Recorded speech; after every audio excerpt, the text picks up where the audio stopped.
Hello viewers, ഇന്ന് നമ്മൾ ചെയ്യാൻ പോകുന്ന ഒരു simple get ready with me video ആണ്. അപ്പം ഇന്നത്തെ വ്ളോഗിന് വെറുതെ ഞാനൊന്ന് ഇരുന്നപ്പോഴത്തേക്ക് എവിടെയെങ്കിലും പോകണമെന്ന് തോന്നിയപ്പോഴത്തേക്ക് എടുത്തത് ഔട്ടിങ്ങിന് പോകാൻ വേണ്ടിയിട്ട് എടുത്തൊരു വ്ളോഗാണ്. സോ നമുക്ക് വീഡിയോയിലോട്ടൊന്ന് വരാം. സോ ഇതാണ് ഞാൻ പ്ലാൻ ചെയ്ത ഔട്ട്ഫിറ്റ്. ഒരു പിങ്കിഷ് ആയിട്ടുള്ള കളറാണ്. ഫസ്റ്റ് ഞാൻ എൻ്റെ ഫേസ് മിസ്ലർ വാട്ടർ വെച്ചൊന്ന് ക്ലീൻ ചെയ്യും. അത് കഴിഞ്ഞ് ഞാൻ കോട്ടൺ ബോൾ ഡിസ്പോസ് ചെയ്ത് കഴിഞ്ഞ് ഇതാണ് ഇന്നത്തെ ടോണർ. ഒത്തിരി പേര് വിചാരിക്കും ഇതെന്താ ഈ കുട്ടി ഫേസിൽ ലാവിഷായിട്ടൊന്ന് സ്പ്രേ ചെയ്ത് കളയുന്നത്. ബട്ട് നോട്ട് ചെയ്തോളൂ, ഇങ്ങനത്തെ ടോണർ ഇങ്ങനെയാണ് യൂസ് ചെയ്യേണ്ടത്. ബട്ട് നിങ്ങൾ യൂസ് ചെയ്യുന്നതിന് മുന്നേ ഐസ് ഒന്ന് നല്ല രീതിയിൽ ക്ലോസ് ചെയ്ത് വെക്കണം, അല്ലെങ്കിൽ കണ്ണിൻ്റെ അകത്ത് കയറിപ്പോവും. സോ ജസ്റ്റ് ഒന്ന് ഡാബ് ചെയ്യുക, ടോണർ തനിയെ ഡ്രൈ ആയിക്കോളും. ഫാൻ ഇട്ടിട്ടുണ്ടല്ലോ. പിന്നെയാണ് ഞാൻ സെബോ ജെൽ യൂസ് ചെയ്യുന്നത്. അതിനുശേഷം രണ്ട് സൈഡിലും ബ്ലഷ് നന്നായിട്ടൊന്ന് ബ്ലഷ് ചെയ്തെടുത്തു. വലുതായിട്ട് മേക്കപ്പ് ഒന്നും ഇട്ടില്ല കേട്ടോ. പിന്നെ കണ്ണൊന്ന് ചെറുതായിട്ട് എഴുതി, വലുതായിട്ടൊന്നും എഴുതിയില്ല, ചെറുതായിട്ട് കണ്ണ് എഴുതിയപ്പോഴത്തേക്ക് എനിക്ക് സ്മോക്കി ചെയ്യാനായിട്ട് തോന്നി. അപ്പോൾ സ്മോക്കി ഒന്ന് ബെസ്റ്റായിട്ടൊന്ന്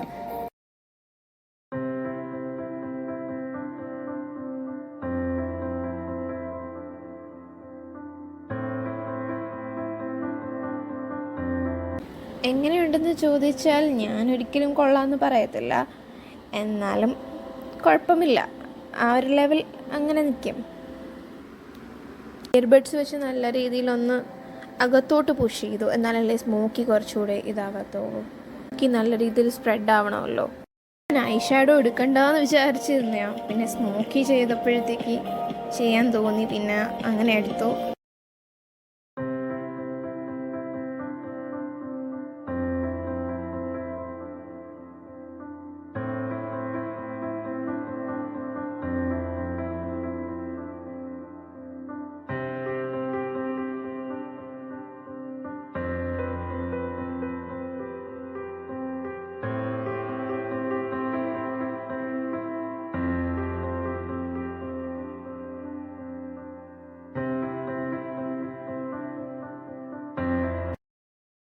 പിന്നെ ഞാൻ സുഡിയോയിലെ ഹൈലൈറ്റർ വെച്ചൊന്ന് മിനുക്കിയെടുത്തു.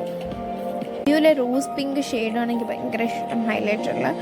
പിന്നെ സ്മോക്കി ചെയ്യാൻ എനിക്ക് പ്ലാനൊന്നും ഇല്ലാത്തതുകൊണ്ട് ചെയ്തപ്പോൾ ഒരു സാറ്റിസ്ഫാക്ഷൻ കിട്ടിയില്ല.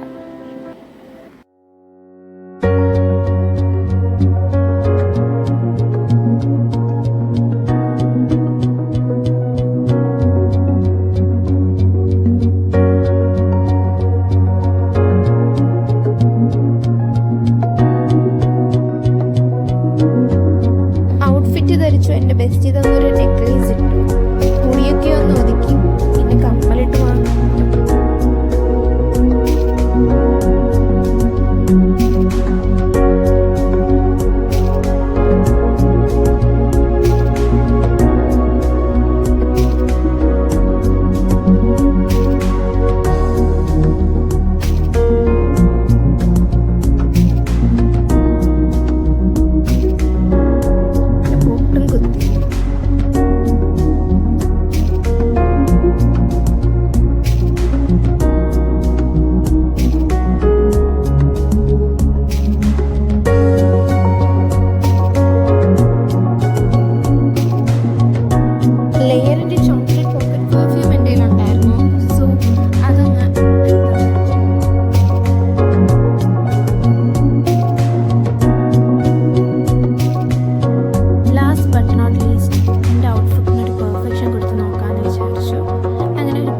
കൊടുക്കുന്നു.